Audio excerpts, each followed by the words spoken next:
Okay, Paul Ryan just got done with a speech at the Republican National Convention. There was so much nonsense garbage in there, we've just got to get right into it. He went in right away to talk about jobs. He says, out of the jobs crisis and into prosperity is where the Mitt Romney, Paul Ryan ticket is going to bring you. Don't listen to me, don't listen to any liberal or progressive or conservative or any other pundits. Look at the numbers dating back 50 years on job creation, and you'll know Republicans do the opposite. Republicans don't create jobs. It's the Democratic presidents who create the jobs. Okay, do not be confused because you're getting bamboozled, as so many voters clearly are. Okay, Mitt Romney is the man for the turnaround, he said. Absolutely. We can stop the job creation. We can stop the all-time high stock market. We can stop America's recovering image around the world. Let's stop all that stuff. It'll be a real turnaround if it's Romney and Ryan. And by the way, a lot of the things that Republicans are being critical of President Obama for, like for example, not passing a budget, so on and so forth. Remember, the Republicans met and agreed to do anything they can to stand in the way of the economy improving for the sole reason of getting Obama out of office. They have your best interest in mind, don't they? What else did Paul Ryan say? He said they're going to get things done. Things will be done all right. The job recovery will be done. Progress on basic rights will be done. The whole thing's going to be all done. That's for sure. I agree with him there.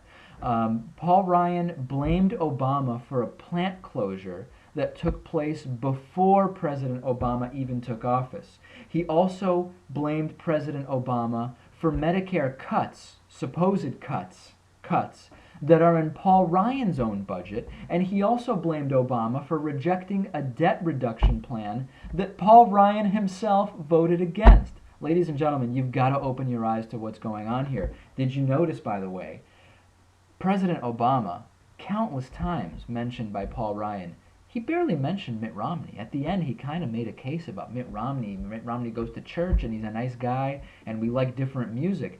That tells us what this is really about. This is an anti-Obama desperation more than anything about Mitt Romney being a good candidate. Paul Ryan asked, why would the next 4 years be any different from the last four? They wouldn't. Stocks would continue to go up, the job recovery would continue, and more people would have health care. If you don't want that, like he said, if you want a turnaround, you know who to vote for. Also, Paul Ryan talking about the biggest waste during the Obama administration, the first term, was time. That's exactly right. Like the Republicans' 31 attempts to repeal Obamacare. That's a waste of time. And he's still going with this Obamacare is less freedom thing. It's barely even worth entertaining that. You tried repealing it 31 times, maybe even 33 times. I've lost count.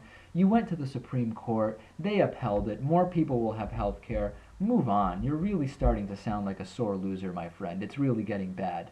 Last thing on this, a couple other things. The greatest threat to Medicare is Obamacare. No. The greatest threat to Medicare is your budget, Paul Ryan. Wendell Potter on my show on Monday already made very, very clear, regardless of the talking points, the Paul Ryan budget eliminates benefits from Medicare. While Obamacare, Affordable Care Act, President Obama restructures Medicare and reduces costs, does not affect benefits, okay? Paul Ryan insists, though, he said in his speech, they will win the Medicare debate. Only by lying and having the debate with people that are too young to be worried about Medicare yet, okay? They're going to solve the nation's economic problems, Paul Ryan said.